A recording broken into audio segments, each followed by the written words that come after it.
Learn to create a whimsical portrait of your very own beloved pet. That's coming up in today's tutorial.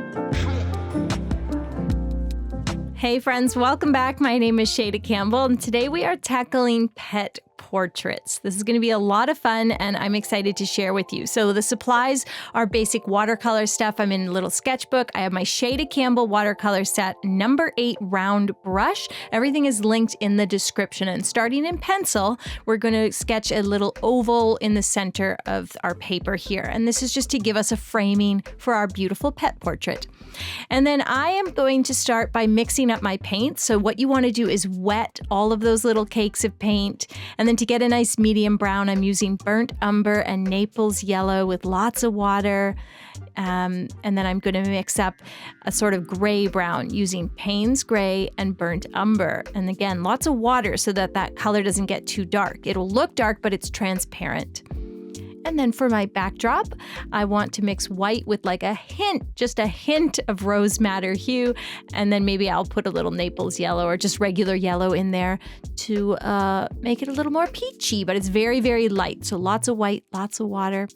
And then what I want to do to create a pet portrait is to work out the shape of the dog's face with paint. So instead of drawing, we are working out the basic shapes, and that begins with the snout. The snout shape is very important for any dog, and then I'm going to work out the rest of the head kind of in behind here.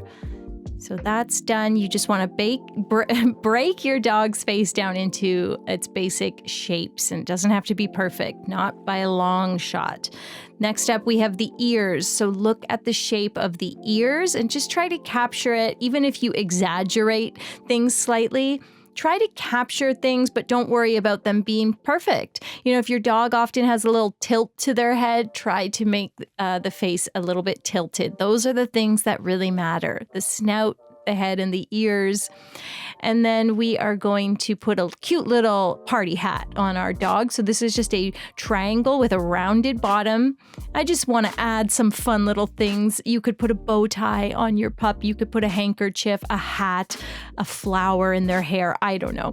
And then I did actually draw in a little bandana. And then below that, I am just putting some vertical brown brush strokes. That's going to look like hair.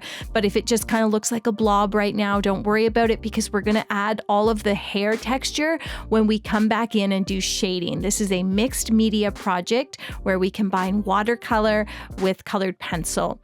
So I'm darkening up the ears ever so slightly. They did look a little washed out, just meaning I had a little too much water, but that's always good to start light. The last thing you want to do is go really dark and then realize, oh, my pencil crayon, my colored pencil isn't even going to show up on this brown because it's so dark.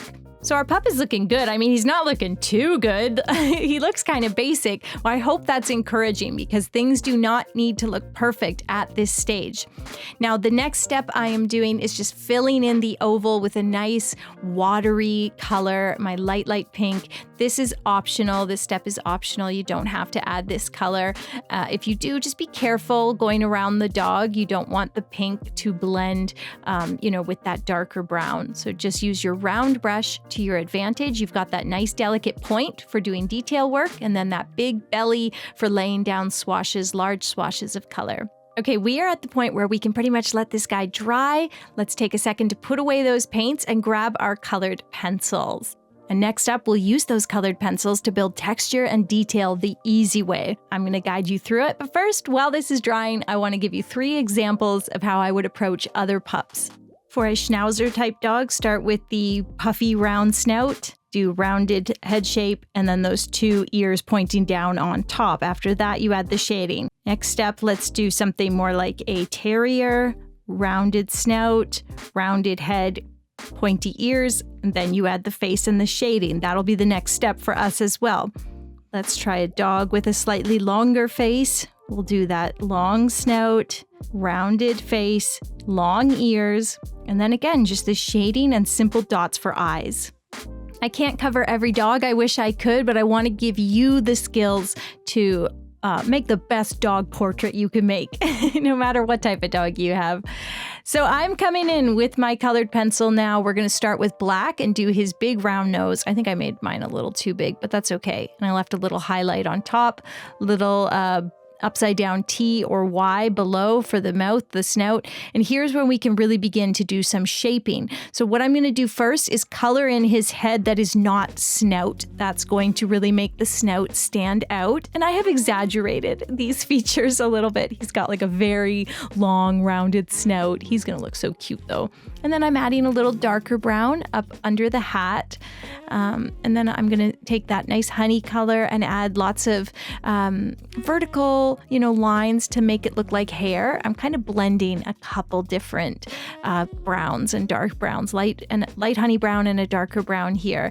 And so I recommend just playing around with color until it kind of looks like fur and his belly's a little lighter. Little details like that go a long way.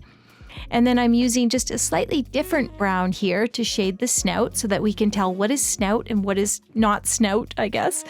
And I left a little highlight right down the center, taking a much darker color on the ears and just adding basically fur texture. I've been saying hair, but it's more like fur texture.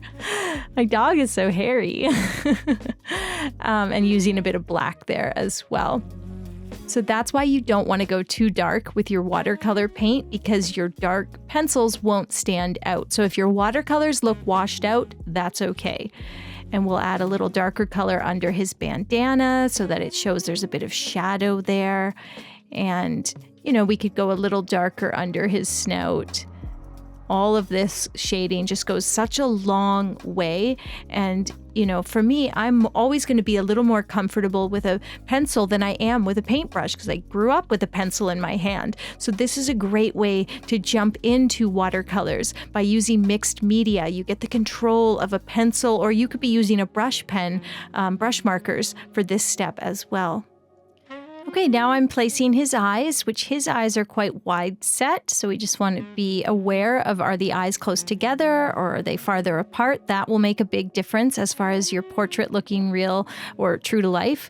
And then I decided to do some stripes on his cute little hat. So you can always take a lighter color and layer it on top of darker paint. And that is gives a nice effect.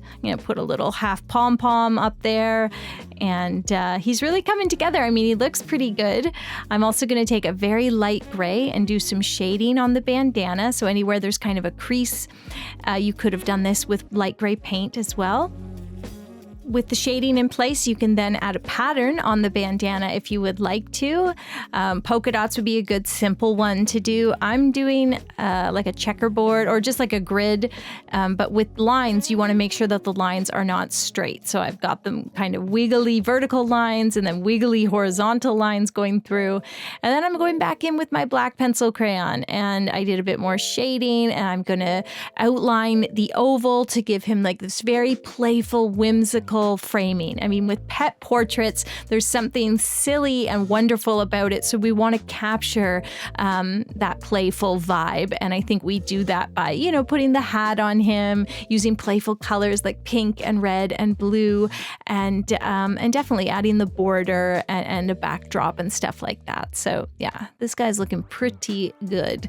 I'm also going to add a whimsical pattern on that pink background. And I'm just putting some little darker pink stars. So polka dots, lines, scallops, all of that stuff would be good here. Little clouds, I don't know. And then we're going to go around and give him a pretty whimsical little border as well. Pet portraits is certainly something that is out of my wheelhouse, but I had a lot of fun with this. And this weekend on Patreon, I'm showing you how to illustrate animals, whole bunch of different animals, the easy way, this way. So head over there for that full tutorial. It is the June bonus video. Sign up to become a patron and support your own artistic journey. It's just $3 US a month. And right now you can save on that low cost. So head to patreon.com/Shayda Campbell to check it out. And let's draw some animals, alligators, crabs, lions. Oh my.